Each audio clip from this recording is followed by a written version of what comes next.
A man charged with raping a 15-year-old girl is cleared after DNA evidence shows he did not do it. Officers arrested Charles Stevenson in November after the victim picked him out of a lineup.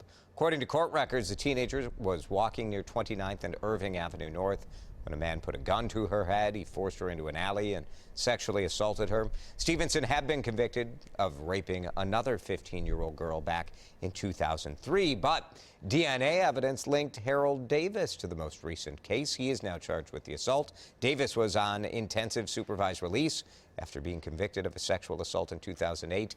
In a statement, Hennepin County Attorney Mike Freeman said it originally looked like they had good admissible evidence against Stevenson. Went on to say when the new evidence came in, District Attorney's Office, quote, had the courage to dismiss the criminal sexual conduct case against Stevenson in the interest of justice. Stevenson will remain in jail, though, for failing to register as a sex offender. Police are looking for two robbers they say used Craigslist to find their victim. Eden Prairie police say the men showed in surveillance photos right here arranged to complete the Craigslist transaction at the victim's home. Police say they then took the victim's wallet and iPad before using his stolen credit cards in Brooklyn Park. The director of law enforcement at Hennepin Technical College says in a situation like this, don't give out personal information or handle the transaction at home. I would definitely go into a public building.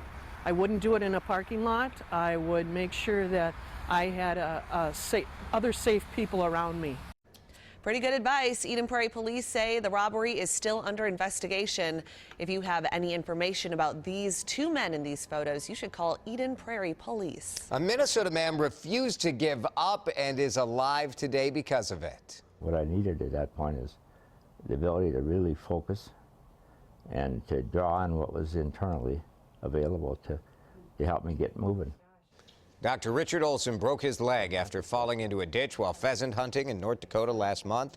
Without the ability to walk, the retired Mayo Clinic pediatrician crawled and pushed himself for 16 hours to find help.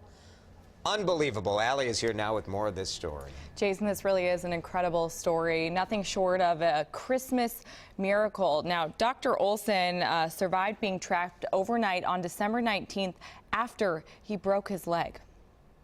So I had my eyes on the dogs, and 1 minute I was walking, next minute I was falling. And it happened that quick, and almost instantaneously. I had two thoughts flash through my mind that I didn't have my cell phone, I knew that. And I knew that this was going to be really bad.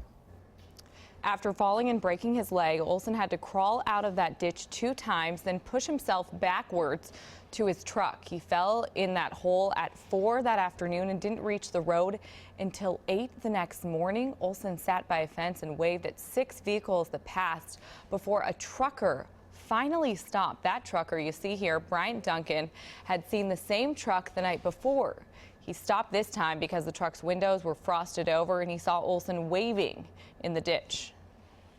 And then he opened that door, and I tell you, all I did was blubber. But I blubbered, please don't leave me. Now, temps dipped into the teens that night. Olson suffered frostbite on his fingers and is undergoing physical therapy for his leg. Brian has called Dr. Olson daily to check in and see how he's doing. Now, Richard Olson says his dogs were the only humorous part of this ordeal. He says during the night they would occasionally howl at distant coyote sounds and would try to lay on his back to absorb some of his body heat.